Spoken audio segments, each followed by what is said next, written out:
Yo, what's up everyone? My name is Marcus and welcome to my Heavy Guardian Earthfort guide. In this guide, I'll go over stats, skills, talents, imagines, and finally the rotation of the Earthfort Heavy Guardian. Jumping right into the stats, I prioritize strength, then mastery equals verse, then haste, then crit, and lastly luck. The strength stat does it all for Earthfort. Not only does it increase your attack and armor, Heavy Guardian has talents that naturally increase the value of strength.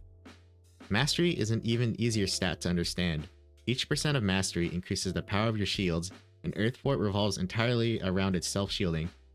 You can think of versatility as a kind of do everything stat, but most important for tanks, versatility is the only substat that darkly increases damage reduction.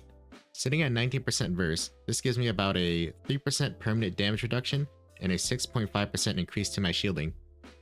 The rest of the stats matter less, but next I would say prioritize haste, because faster auto attacks will get you faster resource regeneration. Crit only increases your damage, so if you have no worries about dying at all, feel free to build crit and do massive damage. Unlike for block, luck is a completely worthless stat for Earthfort. I'm not going to read all its effects, but you can think of it as a percent chance for something to happen at all, and unlike crit, the effect isn't very noticeable. To recap, we want strength, mastery, verse, haste, crit, and we want to avoid luck. Moving on to skills, your two main resources as a heavy guardian are rage and earth crystals. Rage is accumulated through auto attacks and given when taking damage. Earth crystals, from now on called rocks, are resources gained on random auto attacks but mainly through the use of skills. Beside the mandatory 3, the main skills we focus on are Sand Shroud, Stone Form, Rage Burst, and we keep it flexible between Star Shatter and Sand Grip, but you can default to using Star Shatter more often. You want to generally level your skills evenly as it's the most cost effective, and our skill priority is Shield Bash, Rage Burst, Stone Form, Auto Attack, Sand Shroud, Alt, and if you have anything left over, you can level up your Flex ability Sand Grip. Your most important move as Earthfort is Shield Bash. This move takes 40 Rage and 2 Rocks and gives you your main source of shielding. Rage Burst is an awkward skill to use until you unlock the talent Lord of the Great Rock, which turns Rage Burst into a free damage reduction and gives you about 2 to 3 Shield Bashes worth of shielding. Stone Form and Sand Shroud are two moves that buff you up. Stone Form gives you damage reduction while also enabling Lord of the Great Rock mentioned earlier. Sand Shroud is pretty much a battery button to guarantee you more resources. Your ult gives you a bunch of defensives, but most importantly, it fully reloads your rocks. Finally, Sand Grip is a flex skill used to gather mobs together. Moving on to talents, we obviously don't have all of them available now, so I'm only going to cover high impact talents you should use now and maybe a couple key ones for the next days. The cornerstone talent of Earthfort is the aforementioned Lord of the Great Rock. I mentioned what it did earlier, but this move makes Rage Burst usable. More on how to use this in the rotation section.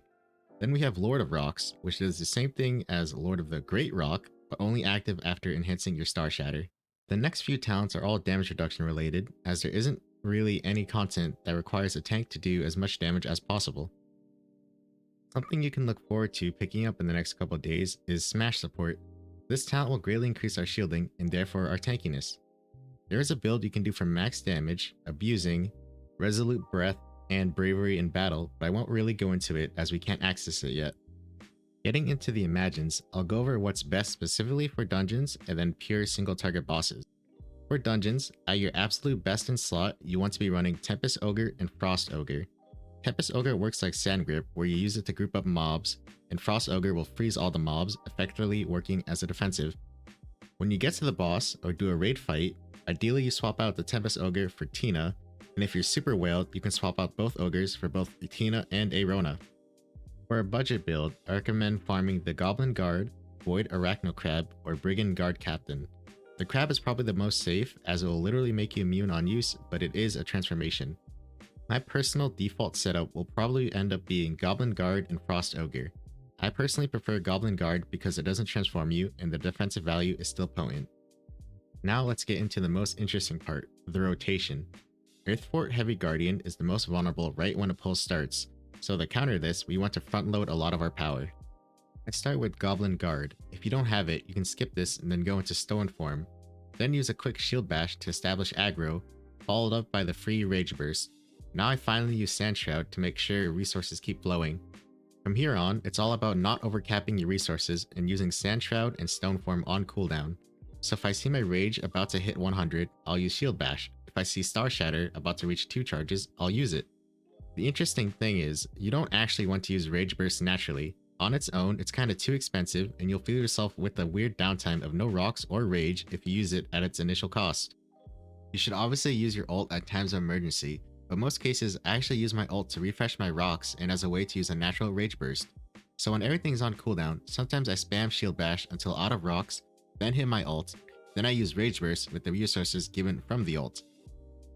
To review, don't overcap on resources, use everything on cooldown, and don't use rage burst naturally.